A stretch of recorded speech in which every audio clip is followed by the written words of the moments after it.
Good evening. The hour being after 6:45, it is my pleasure to call the May 23rd, 2024 School Committee meeting to order. Our first item of business is the Pledge of Allegiance.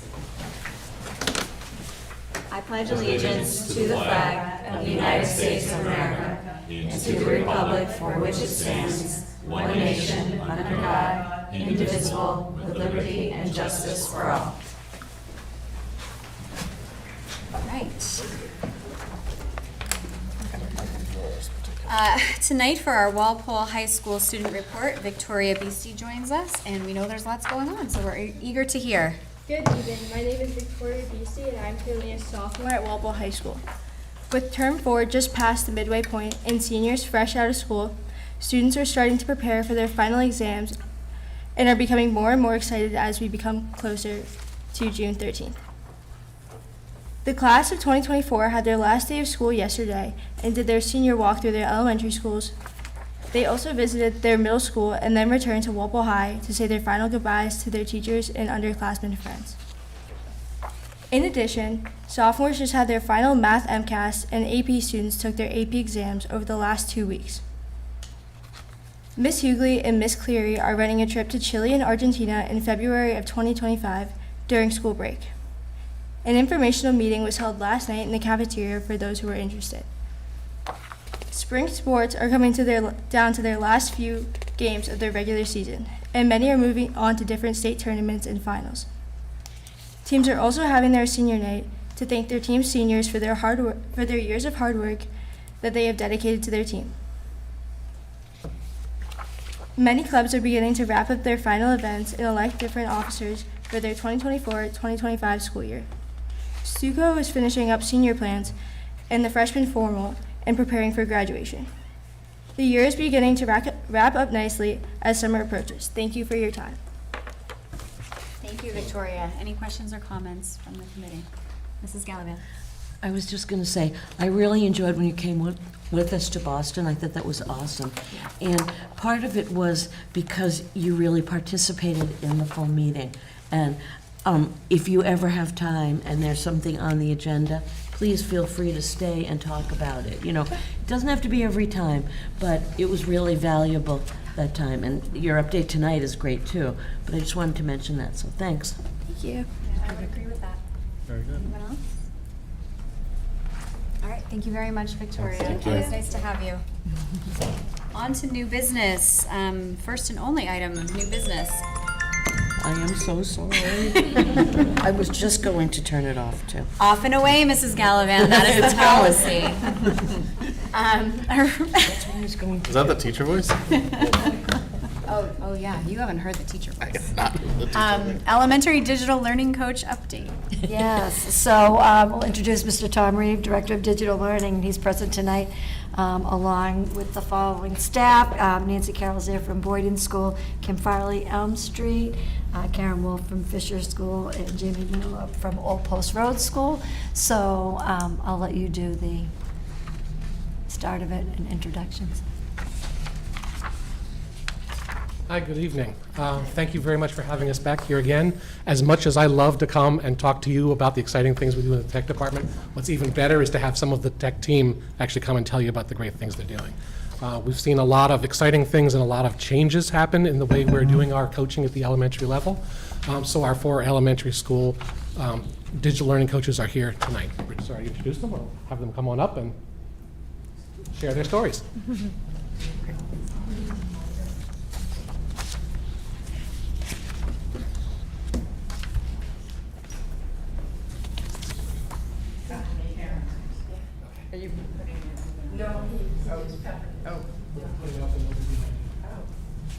Well, that's confusing. Oh, and then I go down. Just advance it? Oh, okay. There we go. There we go. Can I get a digital tech coach to help me? Am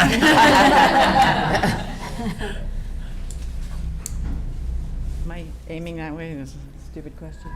Or the computer?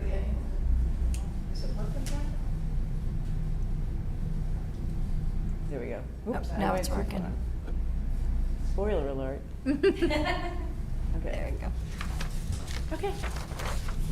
Good evening. I'm Karen Wolf. I am the digital learning coach at Fisher School. Fun fact, I did go to Fisher School as a kid. Last year, the digital learning coaches participated in a comprehensive year-long course on instructional coaching facilitated by Bill Hahn. The goal of coaching is to foster a collaborative and supportive partnership between teachers and coaches that not only guides, but also celebrates the achievements of educators. We engage in numerous confidential, non-judgmental conversations. This continuous exchange of innovative ideas allows the coach to gather valuable insights from one educator and then share with another, therefore enriching our teaching community as a whole. A cycle consists of identifying specific instructional areas that need refinement, implementing customized strategies, and evaluating their effectiveness. The duration of a cycle depends on teachers' needs and the goals. So for the second slide, I'd like to share a couple of examples from Fisher School. An awesome teacher, fourth grade teacher, Miss Sullivan, wanted to give her students writing a wider and more authentic audience. Together we created the Fisher Splash News Team. Students became journalists and interviewed Fisher staff for our podcast called Off the Hook, which is available on Spotify or wherever you get your podcast. Also, in addition to their Night at the Museum project, students conducted interviews as their historical character and were featured in another podcast called Beyond the Biography, When History Talks. Awesome second grade teacher, Ms. Durs, wanted to re-energize her social studies unit on continents by making it more interactive and engaging. We divided students into groups, each tasked with learning about a specific continent. Then they created green screen videos to showcase their findings. These videos were compiled, allowing students to explore and learn about each continent through the creative work of their peers. And we had a big premiere for the whole grade. Kids had fun, signed autographs. It was awesome. Thank you. I love it. Yeah.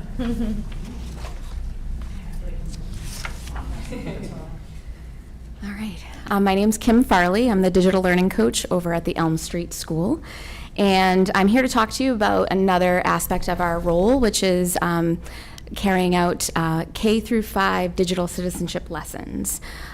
This year, we really worked hard to kind of collaborate as a team and identify the priority lessons that we wanted for each grade level, and to make sure that it was equitable across each building, that students are participating in similar lessons.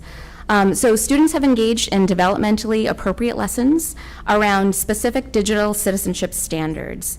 And as a team, we created a hub of high priority lessons. In today's rapidly evolving digital world, where children are increasingly exposed to various online platforms and technologies, it's really important to equip them with digital citizenship skills. When most people think of digital citizenship, they think of privacy and safety concerns with children. And digital citizenship education helps students understand how to navigate the online world safely, responsibly, and ethically. It also will help students to develop critical thinking skills, and that will help them become responsible internet users in the future. Our year usually starts off, and as it did this year, we started discussing the topic of media balance and well-being. And students participated in a variety of lessons around the importance of recognizing or acknowledging the amount of their screen time. During these lessons, students learn about balancing on-screen and off-screen activities. Younger students also learn how to transition from being on-screen and to off-screen activities in a responsible manner, which can be challenging for our youngest students sometimes. We also started to explore the concept of a digital trail or a digital footprint. And students begin to understand how they can be in control of their digital footprints and ways to handle situations when they feel like they're not in control of it. So those are conversations that we have depending on the grade level.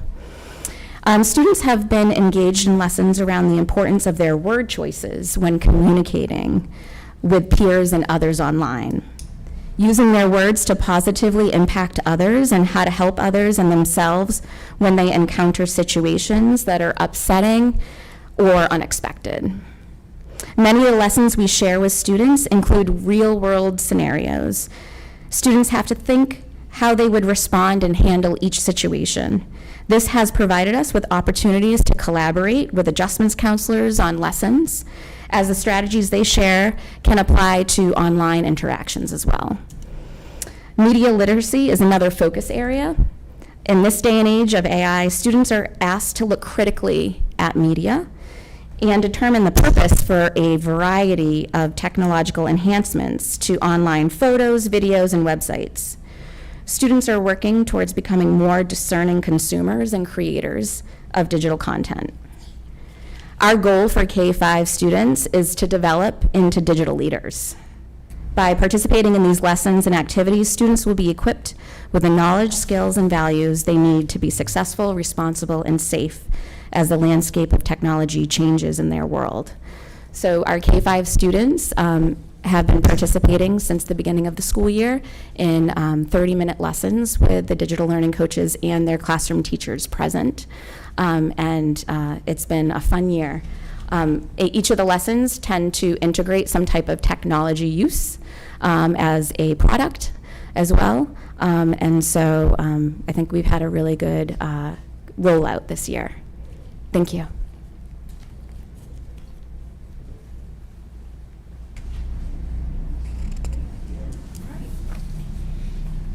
I'm a little nervous about this. Hi, my name is Nancy Carroll. I'm the digital learning coach at Boyden Elementary School. Fun fact, I am a Walpole Public School alumni as well. Fisher School, it was called West Junior High then, Walpole High, right? Okay. We appreciate the opportunity to share some other aspects of our role as digital learning coaches. We are constantly involved in and provide all types of professional development within the district. As digital technologies continue to change the landscape of education, it's important that our educators are equipped with the necessary skills and knowledge to effectively integrate these tools into their teaching practices. Beyond our coaching sessions, one of the ways we provide this necessary PD is through their grade level team meetings. Working with specific grade levels during this time allows us to tailor our PD based on their goals and on the needs of their students. Recently, we have been able to share with teams options for making learning accessible, how to incorporate Canva in the classroom for deeper learning, as well as learning how AI tools can save time and also differentiate learning. Offering sessions during Ed Camp allows us to reach staff beyond our own home schools. This year, our workshops included a variety of topics that supported the theme of elevating student voice. Some of the workshops are listed up there on the screen. All of our workshops, training, and coaching cycles support educators in their quest to educate students while using technology that is rooted in the curriculum, purposeful, and impactful. By coaching and collaborating closely with teachers, we ensure that our students receive the best possible learning experiences in today's digital age. Because technology is constantly evolving, it's important that we as the DLCs stay abreast of the newest tools, strategies, and the best practices, which when shared leads us to increase student learning. To do so, part of the role of the digital learning coach involves seeking out our own professional development by attending local, state, and sometimes international conferences. By staying current with industry developments, we can better support our educators in adopting innovative approaches to instruction. Conferences and job-alike groups also offer a platform for networking and collaboration with educators from diverse backgrounds. Engaging with peers from other districts provides fresh perspectives and insights that can inspire new ideas, initiatives within our own schools. Through this PLN, Personal Learning Network, our Walpole team has earned a reputation for sharing ideas and for delivering quality presentations. This year, we were invited to present sessions at 2 different district conferences. We presented at the Neshoba Regional School District's Pave Your Path and Medfield's AI-Driven Learning Day. Also this year, several of our team had proposals accepted and we presented at MassQ's Fall Regional Conference, which was attended by over 2,500 people. We are proud to represent Walpole when attending these types of events.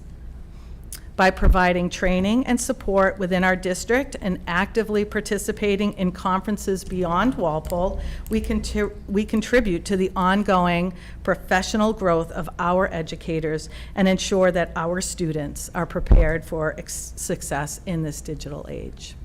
Thank you.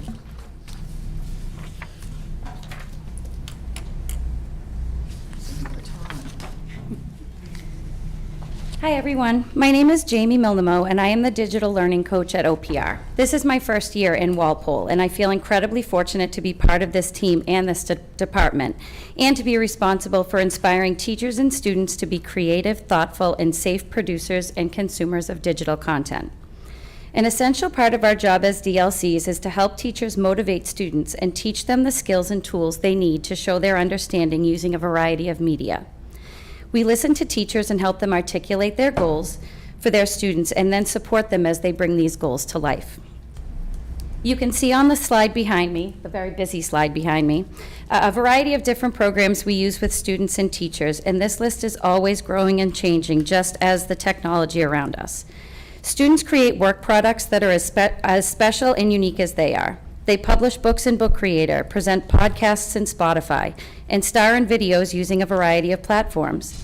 They make their own claymation-style videos using stop motion and animate their work using Adobe Express. We often use green screens to make authentic videos as if we were characters in books, meeting famous people, or traveling to places far away. Students create professional-level slideshows and digital escape rooms using Canva. I could go on and on. And these fabulous technologies are being used by service providers, specials teachers, and classroom teachers alike. Thanks to the generous grant awarded to us by Walpole Media and their continued support, the tools we need to create these masterpieces are at our fingertips, and we can always stay on the cutting edge of these new technologies. One example is that at OPR, we are focusing on using media as a powerful platform to educate each other, develop diversity, equity, and inclusion, and build community.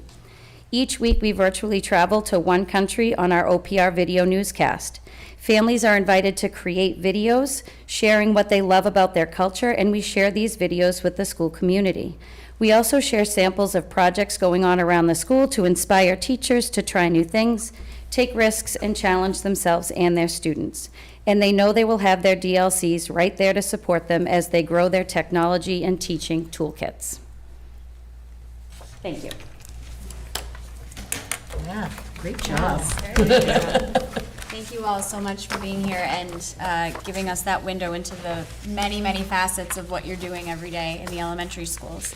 Does anyone have any questions or comments? Yes, Mrs. Syra.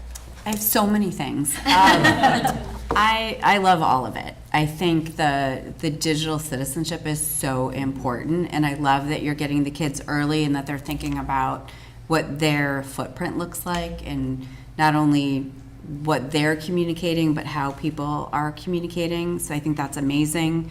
And then, like, looking at the footprint, the slide that you just shared about how they're using technology to tell different stories, I think it's amazing. And I love the PowerPoint piece. Like, I feel like my job as a marketing person, all I do is communicate via PowerPoint. So the earlier you can start them on it, the better.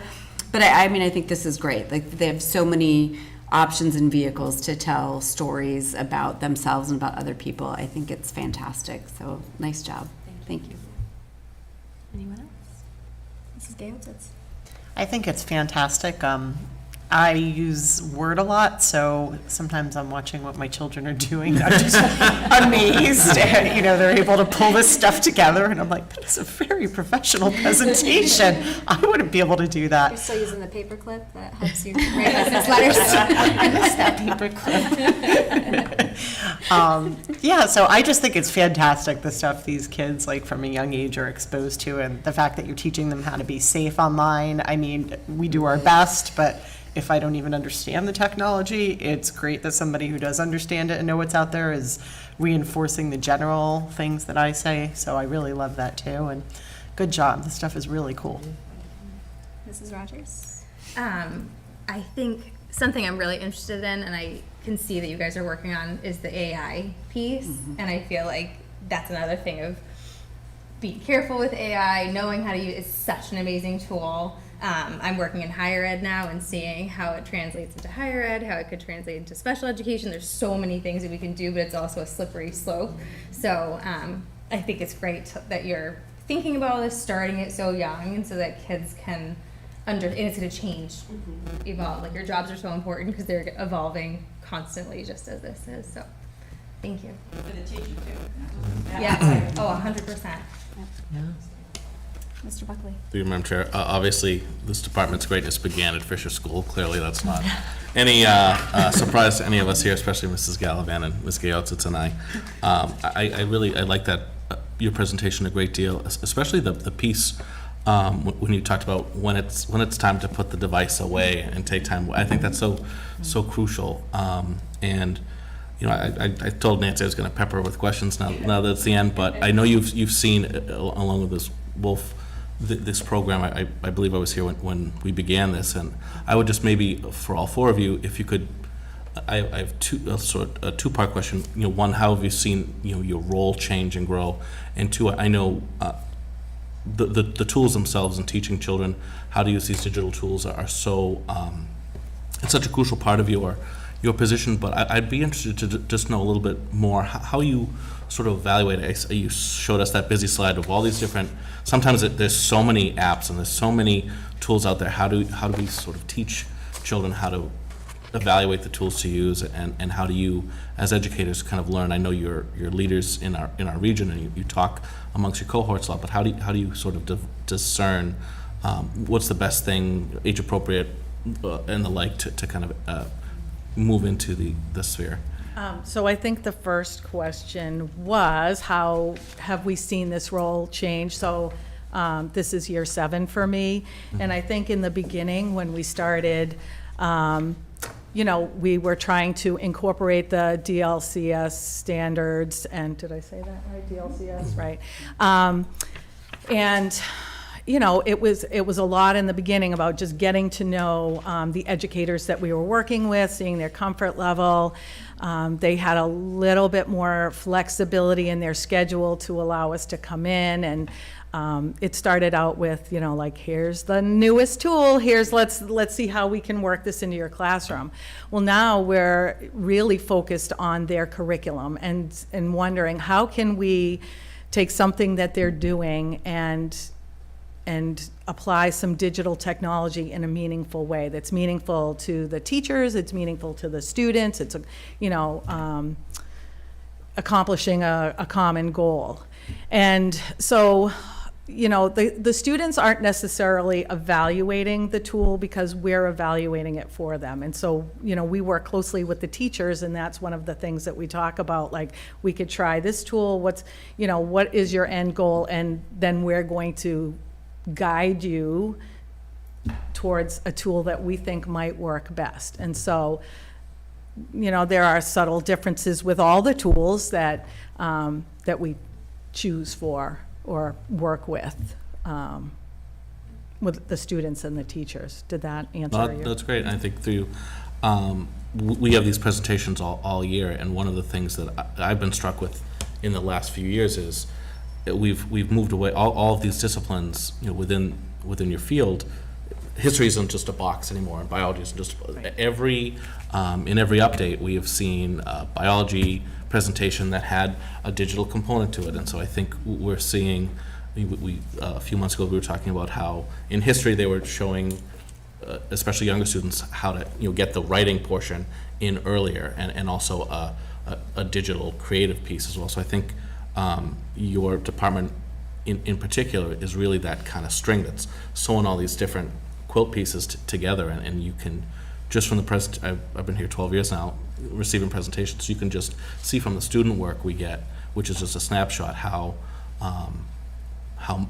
better versed and how more, especially our younger students, are using these in a really powerful way. So I think that's awesome. And when they're using these tools, we're also embedding that digital citizenship, and we're reinforcing the lessons that we've taught within the classroom. So, if they're making a presentation, we're, reiterating while they're working on these tools, sometimes you have to put, a lot of the kids when they're working, they don't want to put their tools away. They don't want to put they don't want to shut the screen. And so we'll say, like, this is that part of the media balance where we're trying to get you to, say goodbye to tech, pause, breathe, and finish up. That's what, we teach kindergartners. And so even at that early age, That's great. We're doing that, so. Very good.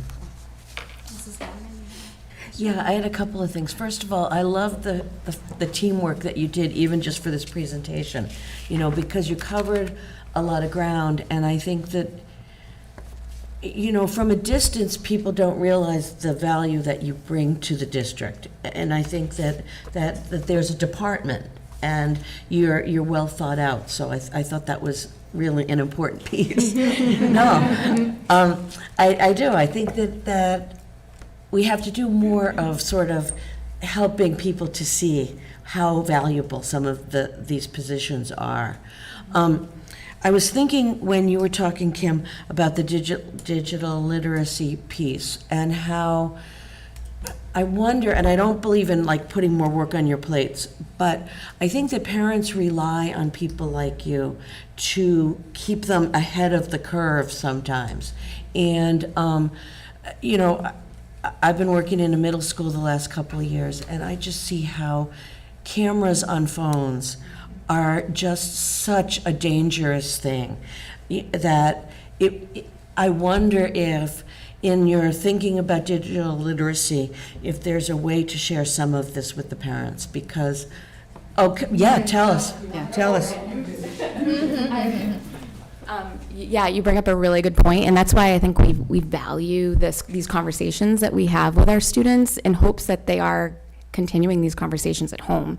It's hard for me to keep up, too. I'm constantly asking the kids what they're using, what devices they're using, what apps they're using. They're always teaching me something new, and this is my job. And so it's hard for me to keep up, never mind parents.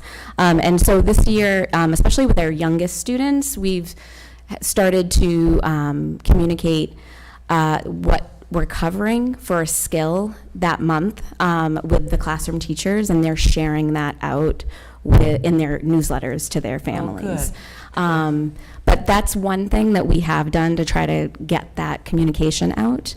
Nancy, do you have some other thoughts you want to share? Yeah, please do. So we also have access to something called ClassWise. It's part of LineWise, which is part of the filtering system. Filtering platform, thank you, okay. And so part of that ClassWise has a parent component, and they offer, it's really great. And I'm not sure a lot of parents are taking advantage of that. I know it's on the school website, I believe.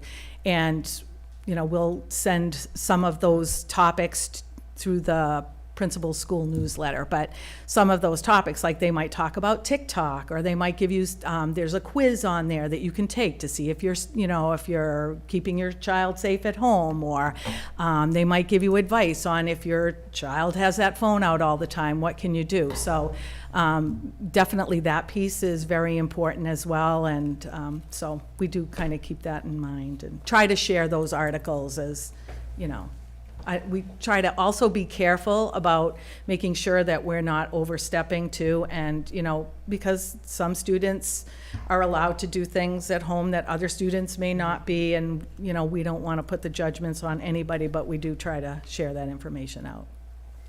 Thank you. I had forgotten about that class-wise. That's good to know. Thanks. Doctor? Yeah, Well, yes, you may go. I just want to say, first of all, it's a tremendous point of pride for our district that all of you are recognized in neighboring districts and throughout the state as experts and leaders in the field. And I want to make sure we highlight that for our vast listening audience, that you're in demand because you know your stuff and because you know how to make it engaging and you know how to connect with the teachers in the classroom and make it relevant. And I think that's amazing, something we all take a lot of pride in. And the second thing I want to say is that we would be very remiss if we didn't, Mrs. Carroll, congratulate you on your retirement and thank you for your, is it 35? It's 34. It could be 35. 34 years of service. To spend a career in one school, let alone one district, is a feat rarely seen these days. I know for a fact that Boyden School is much better off for having had you there these many years, and the district too. And so we want to say congratulations and thank you very much for your service.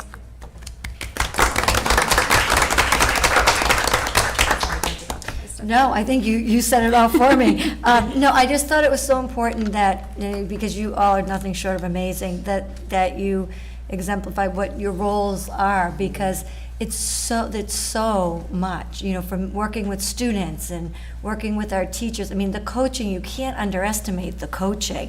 And I always see, like, Tom and Dr. Hunt, like, they've got a little more skip in their step after meeting with you, because you are just so passionate about what you're doing, and all the teachers who have just, like, signed up to, like, pull you in to have coach. And that's something to be said about your collaboration and how you've built really strong relationships with your staff. And then the same thing, I appreciate you not only attending the conferences, but presenting them, because you represent our district so well. So thank you. Thank you all very much. Nice job. All right, next is our superintendent report. Yes, just a couple of reminders. Reminder about the summer learning program, that the enrollment forms must be completed by next Wednesday. Some end-of-the-year events. I'm sure I speak for both Dr. Hahn and also Nancy Gallivan, that it was a pleasure attending the Walpole High School National Honor Society on Tuesday. It's one of our favorite events of the year. Amazing. Pops Night is this Friday evening. Next Monday, grade 8 sports orientation at Walpole High School. That's for our student athletes.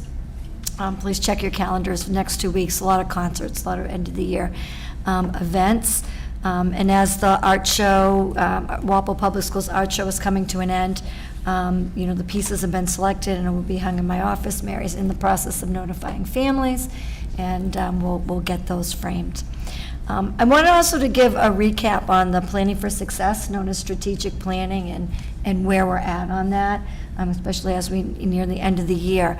If you remember, the Plan for Success serves as a roadmap for ongoing improvement over a determined amount of time, usually a 3 to 5 year period.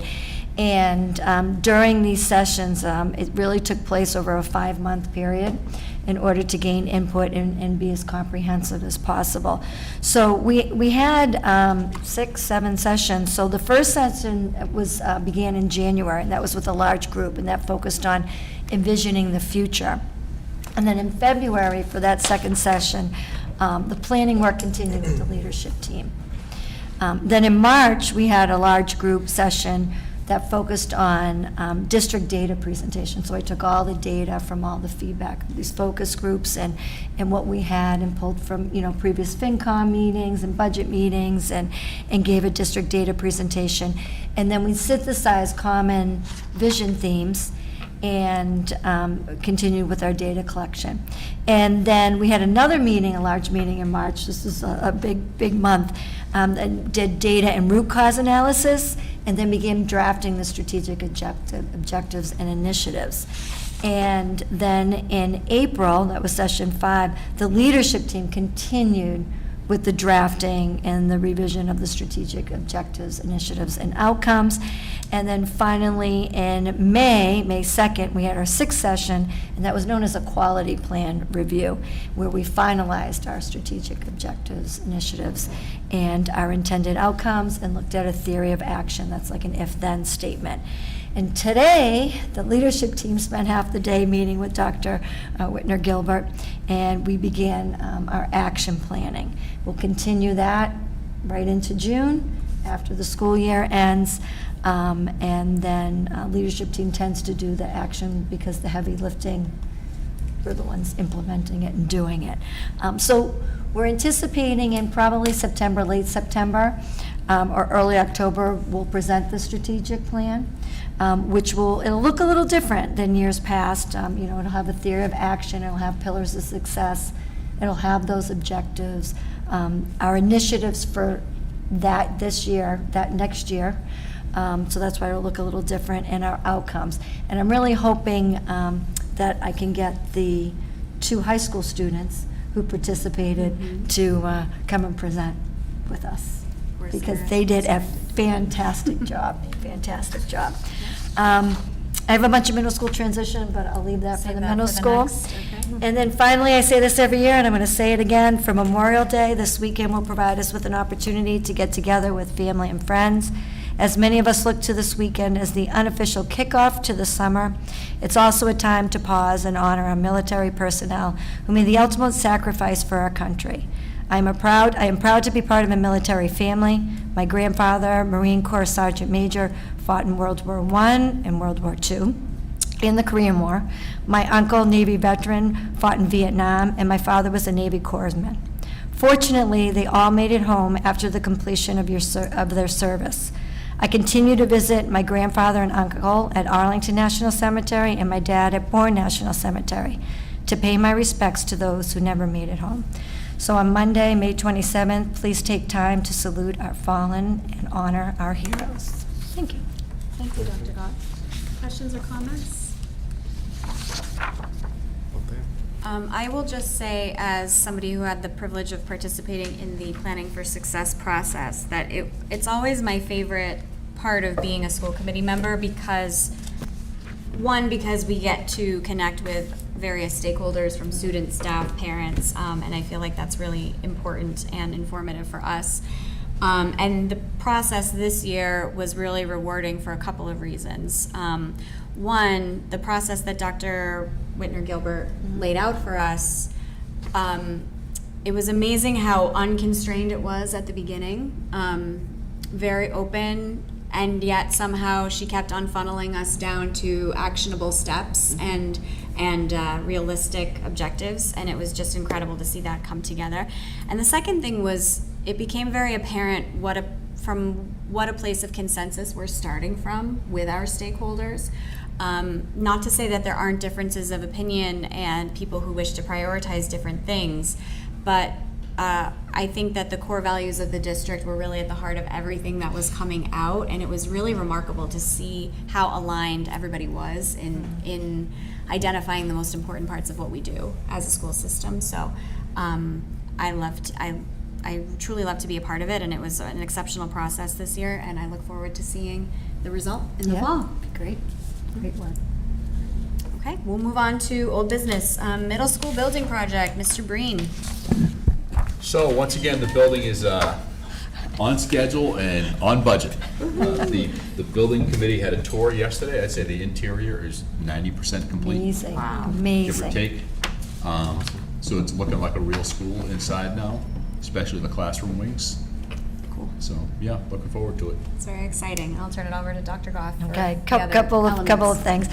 Just a reminder, June 7th, which is a Friday, and Tuesday, June 11th, those are early release days. Those were the 2 additional early release days. June 11th is the same day as the dinner dance. June 4th, as part of middle school transition, we have a grade 5 field day that's going to bring all of our 4 grade 5 elementary school students together. The rising grade 6, 7, and 8th grade families all received letters from Principal Ruggiero regarding the opening of the middle school. I included a letter for you. That's the 6th grade one. She also sent one to the 7th and 8th grade families with just different dates, meeting dates. So, for example, on June 3rd from 6 to 7 p.m., she'll be hosting a Walpole Middle School information night for incoming 6th grade parents or guardians, and that'll be held at JMS, Johnson Middle School. And the emphasis of that evening will be to review middle school programming, like we typically do for rising 6th graders, and preview the design of the new building. And then on the next day, at 9 o'clock in the morning, on June 4th, she's going to host a principal's coffee at Johnson Middle School to preview the design of the new building and answer any additional questions for our incoming 7th and 8th grade families. On June 7th, we're going to have a last blast gathering for any staff who worked at Bird Middle School. We'll get that out in the school committee report, and who they can contact and who's running that. And then on June 14th, from 4:30 to 7, we'll have lights out at BMS, and that's when community members can walk through the building one last time. And I believe whatever is left, they can take, people can take, because I hear that everything that's out will be out, and everything that's left, and we'll have a donation box, because we welcome any donations. Right. Questions or comments on the middle school? Mrs. Gallivan? There may be a process that you have to, like, declare things surplus. Yes. So just make sure we cross that Absolutely. bridge. Yep. But that's exciting. Unless they want to take, the exit sign off. The fallout shelter signs. The fallout shelter, the doorknobs, things like that. Yep. Nice. And next is the high school project update. Mrs. Eric, do you want to start us off, and then Mrs. Gallivan and Mrs. Gables, maybe you have some thoughts? Sure. So a couple things. Last week we started talking about materials, which is kind of amazing. And the good news is, having just done the middle school, there's a lot of it that will be in place or is very similar for the high school. That was last week. Next week we have a workshop amongst this group to talk a little bit more about things happening at the high school.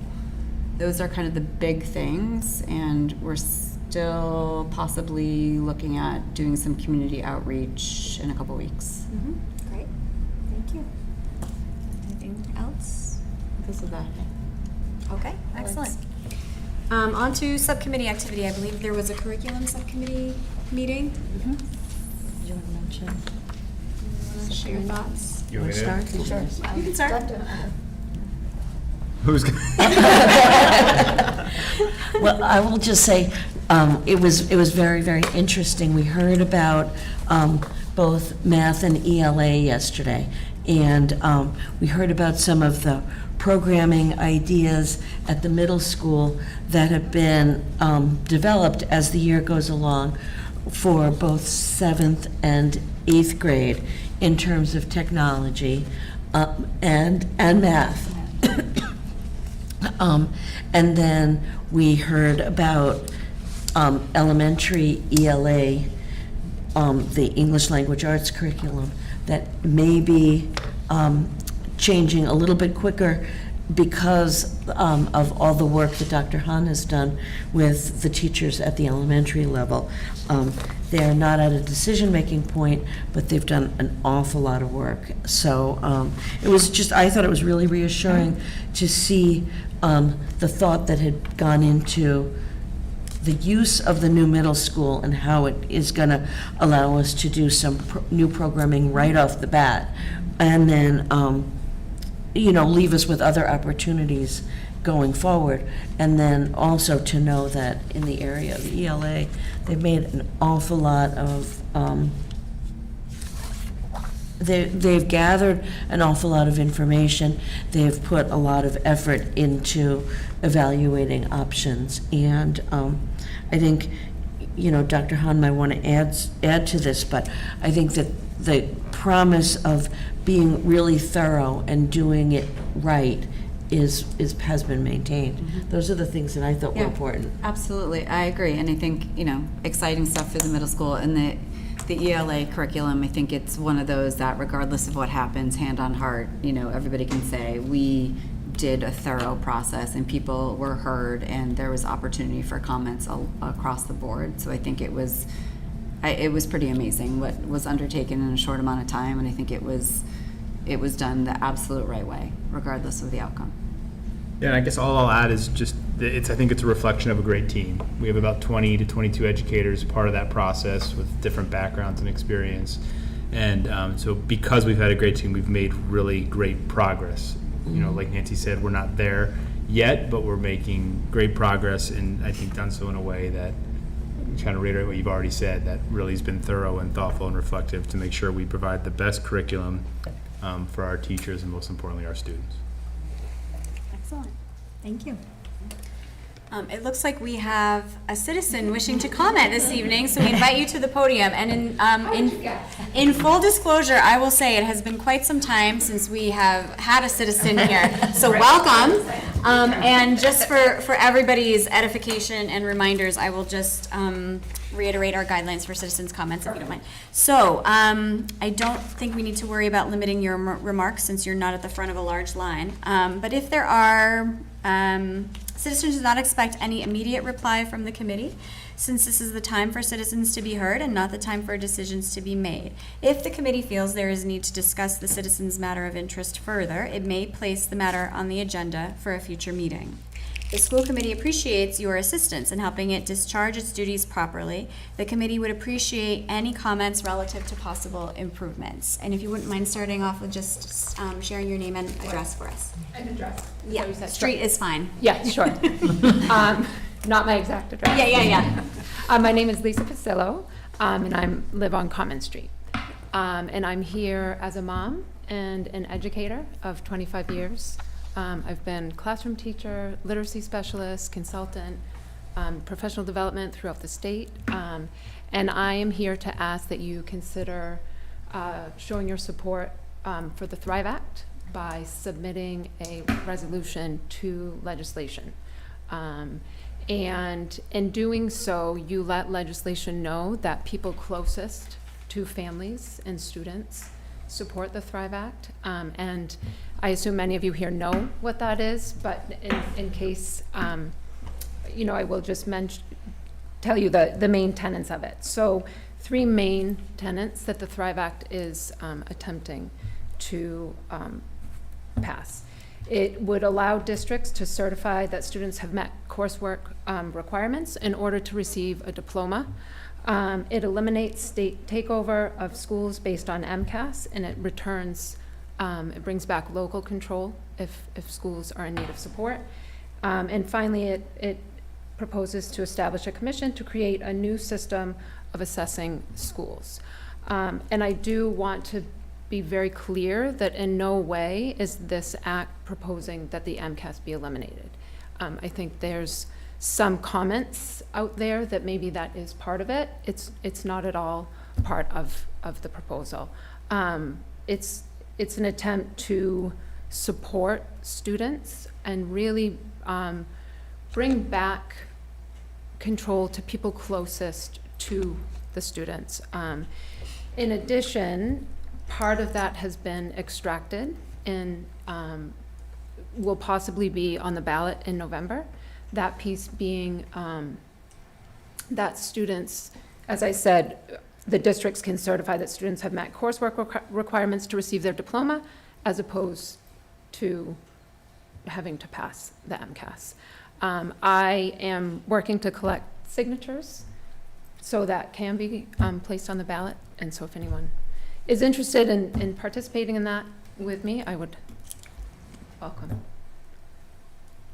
Thank you. Thank you very for much, coming. Ms. Pasillo. Thank you. As our guidelines state, we don't respond in the moment. However, if anybody in the committee has a clarifying question or anything, now would be the time. And I did bring a sample resolution Oh, great. share with you if you'd like. Yeah, anything like that you can leave with Mrs. Mortali, and she'll make sure that we all see it. And it's a fact sheet. And it would be great if you wouldn't mind maybe leaving your contact information with Mrs. Mortali as well. Yes. Anybody? you. Thank you, Ms. Basillo. Appreciate your time. I did want to say one. Oh, Mrs. Rogers, yes. Well, thank you for coming, first of all. And I think that this is like, we're just excited, like you said, to have a citizen of the process, and we invite, we this is important, and we like this. And I would like to encourage more people to do this, because this is how we know what's important to our constituents, what's important to the parents in our community, is to come. So, Yes. thank you. Yes. Thank you so much. All right, on to approval of warrants, donations, and minutes. Mrs. Rogers, would you like to lead us through the warrants? Sure would. I would like to make a motion to approve the following warrants.